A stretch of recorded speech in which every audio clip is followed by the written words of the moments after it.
And now, I would like to turn to another issue, one that touches all of us, Democrats and Republicans, rich and poor, young and old, West Virginians and New Yorkers alike. Madam President, as you know, the prescription drug epidemic is destroying communities across this nation. It's wreaking havoc on our educational system, it's devastating our workforce and our economy, and tearing our families apart. Prescription drug abuse is the fastest growing drug problem in the United States, and it is claiming the lives of thousands of Americans every year. According to a report issued by the Center for Disease Control in November, the death toll from overdoses of prescription painkillers has more than tripled in the past decade. More than 40 people die every day, every single day, from overdoses involving narcotic pain relievers. These prescription painkillers kill more Americans than heroin and cocaine combined. It's especially tough in my home state of West Virginia, which has the highest rate of drug overdose deaths in the country. Nearly 90% of those deaths are linked to prescription drugs abuse. For months now, I've been going out and listening to the stories of so many people in my state, law enforcement, business owners, school teachers, pastors, and especially the children who ask for help to get their parents off this stuff. So I worked with all of them to offer an amendment to this bill that would make it harder for anyone to abuse prescription drugs. That bipartisan amendment was submitted on behalf of the countless West Virginians and Americans whose lives have been cut short by drug abuse, and the families who are picking up the pieces. And it is on their behalf that I thank my colleagues in the Senate for passing it last night unanimously. Madam President, I was so moved and encouraged to see the members of the U.S. Senate come together across party lines and unanimously approve this measure to take a serious step to fight this prescription drug epidemic.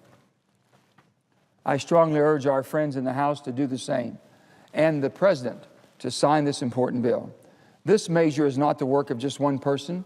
However, I'd like to thank the co-sponsors of this bill who all believe so strongly in it. Senator Mark Kirk, my dear friend from Illinois, Senator Kristen Gillibrand of New York, and Senator Chuck Schumer of New York, and of course, my senior senator from West Virginia, Senator Jay Rockefeller. I also want to thank Governor Earl Ray Tomblin and Congressman Nick Rahall for their tireless work on this issue, along with Congressman Vern Buchanan of Florida, who is doing excellent work to end the pill mills. As we all know, last night's vote gives this amendment a solid step forward, but there is much work remaining to give our communities the right tools to fight this epidemic. That's because all too often we all hear stories like this one, which the Ohio County Substance Abuse Prevention Coalition in my state shared with me. A young boy was injured and was prescribed prescription painkillers containing hydrocodone. After the injury, he began using the opiates with the other teens in his school. They began by taking pills and eventually, by graduation, snorting the pills on a daily basis.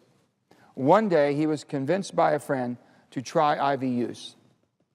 He was married. He was able to hold down a job until he began using it through IV.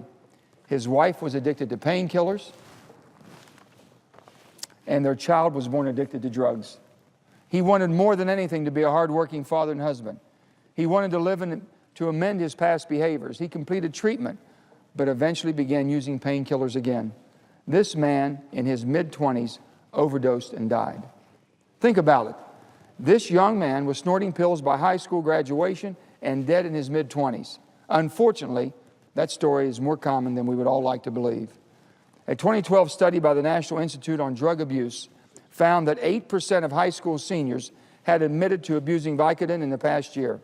The Centers for Disease Control has found that about 12 million Americans have reported non-medical use of prescription painkillers in the past year. Unlike many illegal drugs, prescription drugs aren't produced in basement labs or smuggled across the border. They are found in our own medicine cabinets and are often prescribed for medically necessary reasons. And that makes it much easier for people to become addicted or abuse these medications. In 2010 alone, pharmacies dispensed the equivalent of 42 tons of pure hydrocodone. That is enough to give every man, woman, and child in America 24 Vicodin pills. The fact is, the number is just too high. People are getting these pills because it's just too easy. That is why this amendment would make it harder to get addictive prescription drugs by moving them to a more restrictive category in our official drug classification system. Practicality, this means that patients would need an original prescription for refills and pills and would have to be stored more securely. I just want to say this to the chairman, to both of our chairmen on both sides of the aisle. Thank you so much for a piece of legislation that's much needed. Thank you for an amendment that is agreed upon, voted upon unanimously and accepted last night. It's going to go a long way to fight the drug abuse in America and save countless children's lives. Thank you. Thank you so much.